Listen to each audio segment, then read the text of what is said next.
E fala galera, seja bem-vindo a mais um vídeo do canal.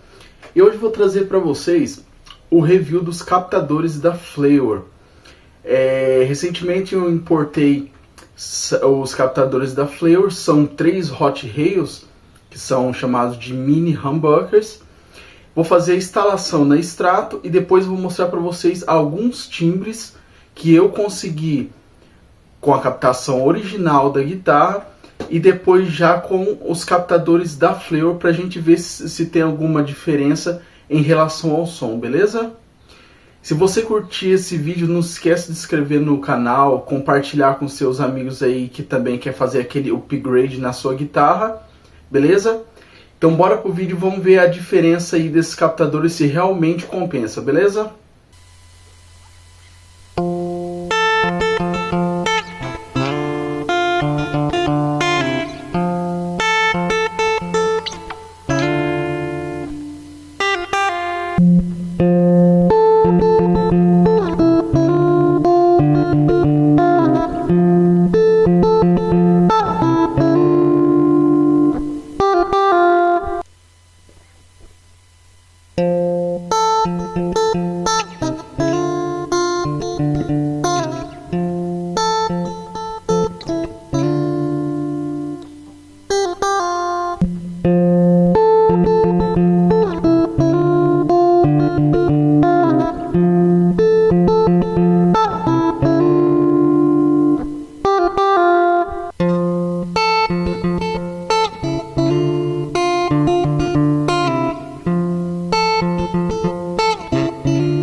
Então, galera, esse foi o vídeo.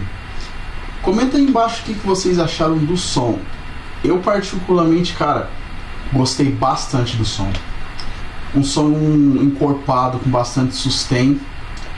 E, cara, é um excelente custo-benefício para você que quer pôr aí na sua Strato. Mas, galera, assim, eu tive alguns problemas. Problemas não. Tive que fazer alguns ajustes para que cabesse os captadores nela corretamente. O escudo dela veio com os cortes mais quadrados do que o habitual. Então eu tive que lixar para caber os captadores certinho na guitarra. E dessa forma você também vai ter que fazer na sua também. Mas, cara, vale muito a pena o esforço. Os captadores não tem nada de ruído, não precisei fazer blindagem nenhuma. Eu somente liguei no jack e saí tocando. Os captadores são sensacionais, galera. E se você curtiu esse vídeo, não se esquece, deixa seu like aí pra mim, se inscreve no canal e ativa as notificações. E comenta aí embaixo o que você achou do vídeo, beleza? Tamo junto, até a próxima, hein?